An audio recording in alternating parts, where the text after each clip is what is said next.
C'est d'une comparaison que je vais vous parler à propos du Pass Culture, vous savez, ce dispositif complètement crétin imaginé par le président Macron pour raccrocher la jeunesse à la culture et qui consiste à lui donner de l'argent pour qu'elle aille acheter des produits culturels.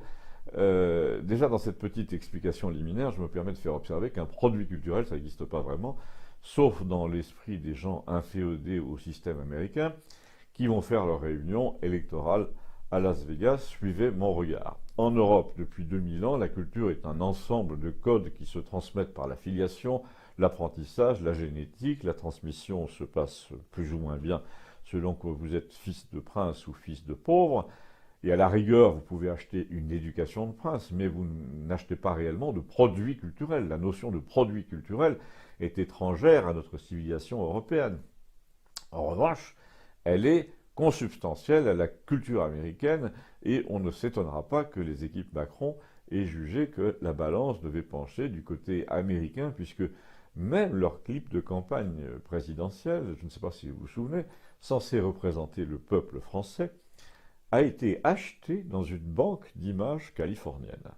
À l'époque, quand vous avez vu à la télé des adolescents bien peignés, ou bien ou mal peignés d'ailleurs, qui vous invitaient à bien voter dimanche, des paysans qui rentraient des champs, le regard clair, la tête haute, des employés modèles dans une petite ville de province, eh bien tous ces gens-là ont été filmés dans le Minnesota ou dans l'Ohio et achetés dans une agence américaine. Je ne sais pas si vous vous rendez compte, mais même pour un clip de campagne électorale, les gens du parti au pouvoir ont donc été incapables d'aller filmer leur propre peuple, le peuple français, chez lui.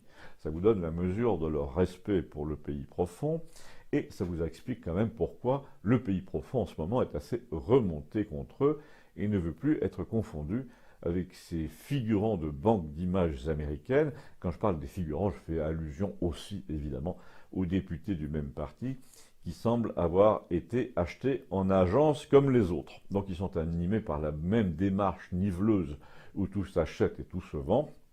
Ces gens-là donnent une bourse de 500 € aux adolescents pour acheter des produits culturels au sens large, c'est-à-dire y compris des jeux vidéo. Or, il se trouve que la jeunesse n'a pas du tout plébiscité ce système. Elle a acheté en moyenne, nous dit-on, 100 € sur 500 alloués. Pourquoi? Eh bien, première explication, selon l'instituteur de Campagnol, c'est parce qu'elle s'en fout déjà.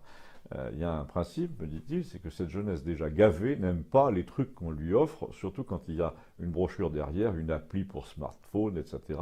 Et puis une paire d'énarques qui disent cool, cool, sympa, lol, télécharge l'appli, ça leur plaît pas du tout. Ensuite, selon l'ancien instituteur de Campagnol, toujours, elle voit, cette jeunesse, la plupart des films en streaming sur Internet, elle a 2 téraoctets de cinéma dans son ordi, elle ne va donc pas utiliser les tickets restaurants de la culture puisqu'elle a des repas gratuits livrés à la maison.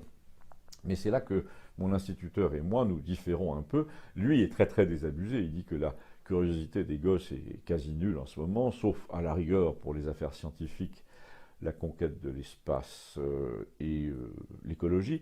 Tandis que moi j'ai une toute autre expérience. Il se trouve que lorsque par hasard un adolescent veut connaître des choses vraiment culturelles dans mon entourage, il s'adresse à moi, non pour savoir où on le trouve, où on trouve le savoir, mais par où commencer. En d'autres termes, tout le savoir, y compris en peinture, en sculpture, en musique, est disponible partout désormais gratuitement, ou presque.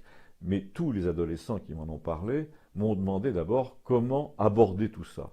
Donc ce qui leur manque, ce ne sont pas les biens culturels, c'est le sens de la visite en quelque sorte. La question la plus fréquente est peux-tu me dresser la liste des 100 livres qu'il faut avoir lus et me dire pourquoi? Ça, c'est la question qu'on pose quand les 100 livres en question sont tous disponibles en PDF gratuitement. Je rappelle que nous vivons une époque où tout Proust, tout Zola peuvent être téléchargés en quelques secondes pour 1,40 € sur une tablette par Amazon ou quelques compagnies de ce genre. Donc l'idée que la culture dépendent d'une bourse gouvernementale est devenue complètement ridicule.